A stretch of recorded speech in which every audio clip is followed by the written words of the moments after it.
Welcome back to another episode of the Casey Campbell Podcast. Casey Campbell with you, of course. Pleased to be joined as always by Nathan Solomon of the Podium Finish. Boy, it was interesting. It's been an interesting 4 weeks of racing so far. So I figured we'd just kind of come on and recap what's been going on the past few weeks. What have you kind of noticed coming off so far? What are your biggest takeaways across the three? Well, actually four.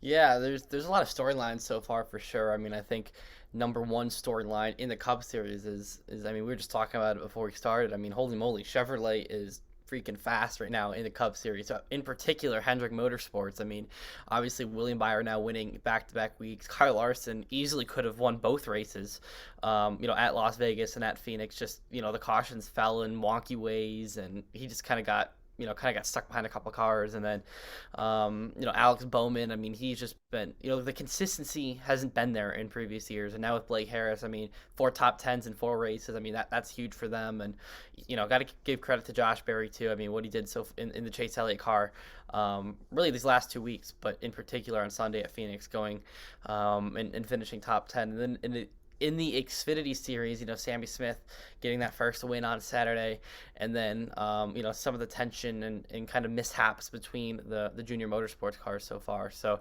been a lot going on. It's kind of hard to narrow in on some of the other things for ARCA and trucks because they've only raced twice so far. But I think that we'll get a little bit more clarity about the truck field these next couple of weeks. I mean, you got Atlanta, another super speedway, so that's kind of a toss up. But then Coda, Richmond, Bristol Dirt, so an interesting mix there. But I think probably after Texas in a couple of weeks. So I think I said Richmond instead of Texas, but Yeah, yeah, yeah. I meant to say Texas. I think after Texas, we'll probably get a lot more clarity on kind of where the truck field is. Yeah, I think the trucks run the next 4 or 5 weekends, so it's definitely going to be then there. So they run the next five, and then then there's a stretch in May where they run the next four, and then they're sporadic throughout the rest of the season. So yeah, it's going to be a busy few weeks, and probably because obviously remember that 8 race stretch the trucks had last year during the summer, so this kind of replaces that and kind of because from when I was down at Mid Ohio, I was talking to all those I'm not going to name names, but I talked with a couple truck series owners. It's yeah, it was tough on us and all that. So yeah, of course this is kind of yeah, I mean obviously drivers it's we'll race every week, but it is taxing on a lot of these teams. So obviously that's why you saw the schedule that NASCAR did with the truck series and stuff. So yeah, it starts in Atlanta for them. But yeah, let's go to Xfinity. Your biggest well, who's impressed you so far? This could be a driver, or this could be a team, or anything else. And then what are you most concerned about these first 4 weeks? Yeah, I mean, I got to give a lot of credit to Austin Hill for sure. I mean, winning 2 of those first 4 races.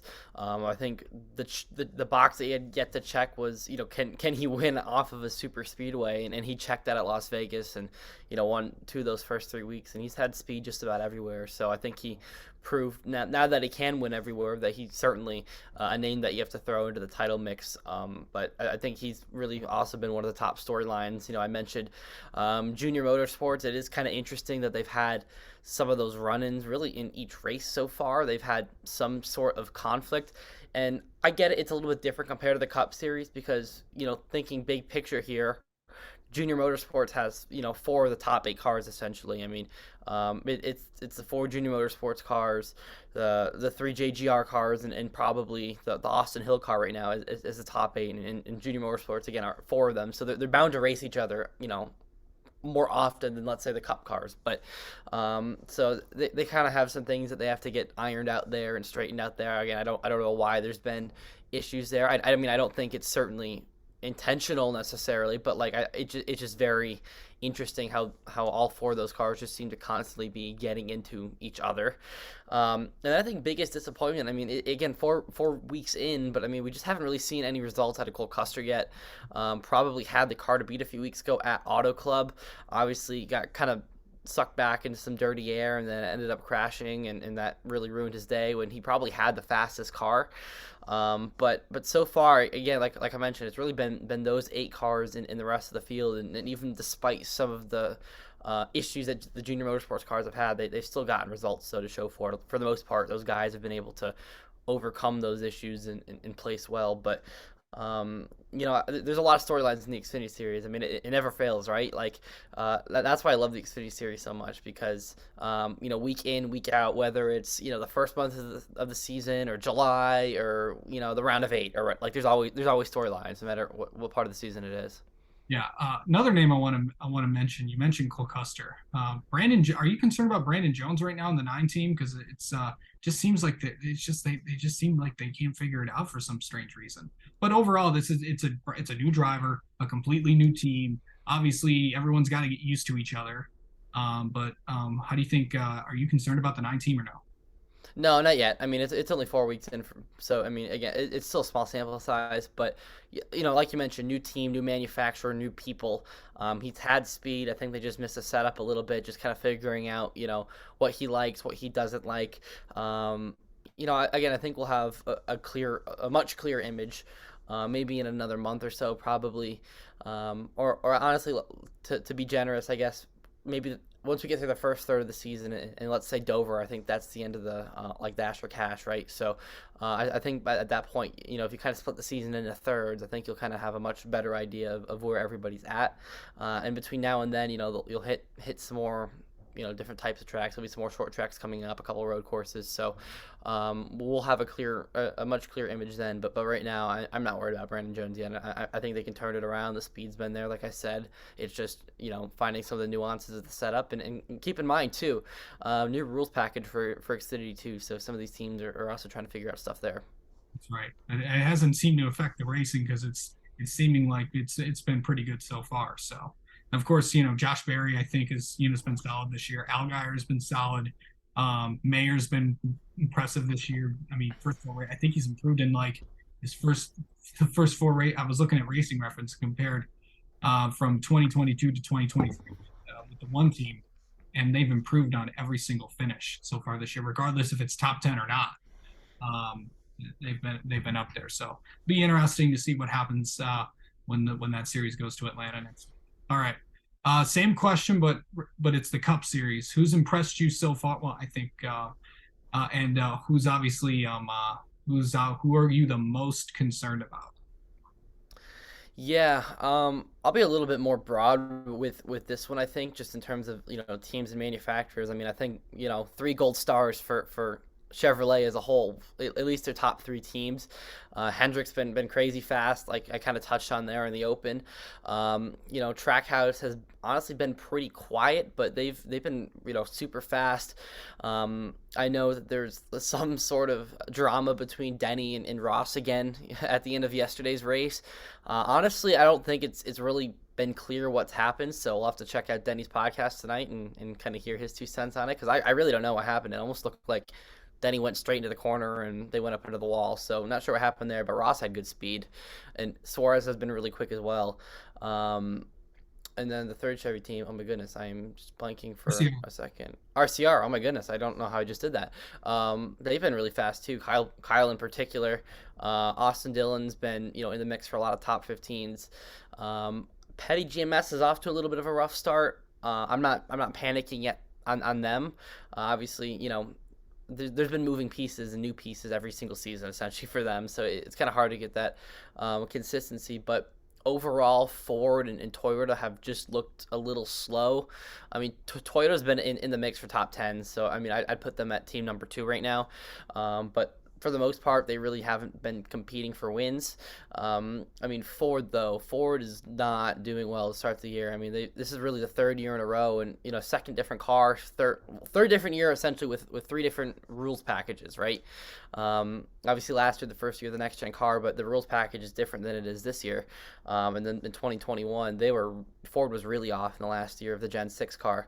Not sure what's going on there. It seems like Kevin Harvick has really, really good speed. He's probably been the fastest Ford week in, week out. The Penske cars have struggled a little bit. The Stewart Haas cars have been, dare I say, terrible outside of Kevin Harvick. I mean, the 10 cars having trouble just finishing races. The 14 and the 41, they've just been well off on pace. Well off, it seems like they just a mixture of missing the setup and speed. And then again, I mean Penske, they're really running 15th, 20th, which is not not the standard that they want. So I'm concerned about Ford, definitely. I mean I'm not concerned about individual teams as a whole. Maybe Stewart-Haas a little bit, but as a manufacturer, I'm concerned about Ford because they've really not been competitive in these first four races. It'd be interesting to see how they did. Remember, I think we said this at this point last year, and they ended up winning the championship. So we'll just have to see how we'll just have to see how the Blue Oval turns this thing around if they can, and I think they will. All right, well let's go to the other part of this. Obviously, I know obviously you had some commitments that you had, so I don't know how much you caught of the race, but overall, the package yesterday at Phoenix, how did you think that went? Yeah, honestly, I mean, I mean, I watched most of the race for sure. Um, I didn't really see that much of a difference, honestly. It seemed like passing was still pretty difficult. I mean, the top five basically stayed the same the entire race.